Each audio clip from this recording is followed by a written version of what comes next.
it's just a real treat and a real pleasure and quite frankly an honor to be able to welcome the world to not only Clear Lake, Iowa, but the Surf Ballroom. This place looks exactly like it did in 1959 when Buddy Ritchie and the Bopper played here. Buddy called his wife, Maria Elena, that evening and called the Crickets on this telephone right in here. That is the original phone that they used that night. So let's go out into the ballroom. The ballroom has a capacity of about 2,100 people, so it's a nice sized venue.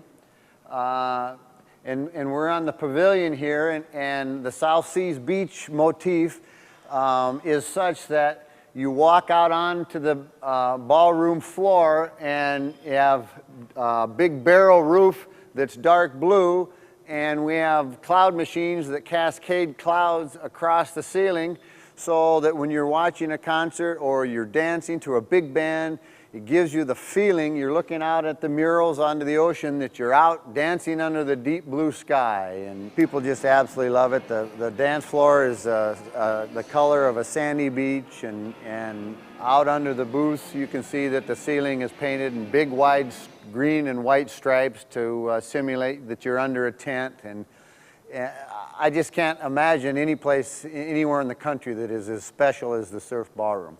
So let's go back to our green room. It isn't green, it's white, and there's a tremendous amount of history that has taken place back here. Back in the 1990s, somebody came up with what I think was a great idea, to have the different artists autograph the wall. So it'd have been great if they'd have started long before that, but we're glad that they started when they did. A lot of history has come through these doors and up and down these steps. And I mean, it's just absolutely amazing the number of people that have played here.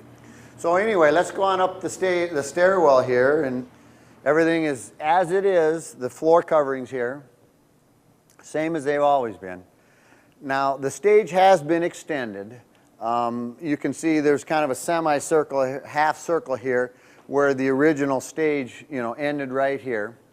Tommy Alsop, I observed him telling a group of people, right here, obviously under this drum riser kit, but this is where Buddy stood, and Tommy Alsop stood right over here, and then Waylon Jennings stood right over here that night. And they were mixing and matching. I think Buddy played drums for Ritchie, Ritchie played drums for Buddy. They just kind of figured out a way to make it work because Carl Bunch wasn't with them. We have three areas to the cafe here. The first of which is Wayne's World. Wayne is a long-time employee here at the Surf Ballroom, and Wayne gets to meet all the people that come and perform here or having events here, and usually gets his picture taken with them, and he puts it up on the wall. The wall back here is basically the majority of the performers that have performed at the ballroom, I'd say the last 20 years.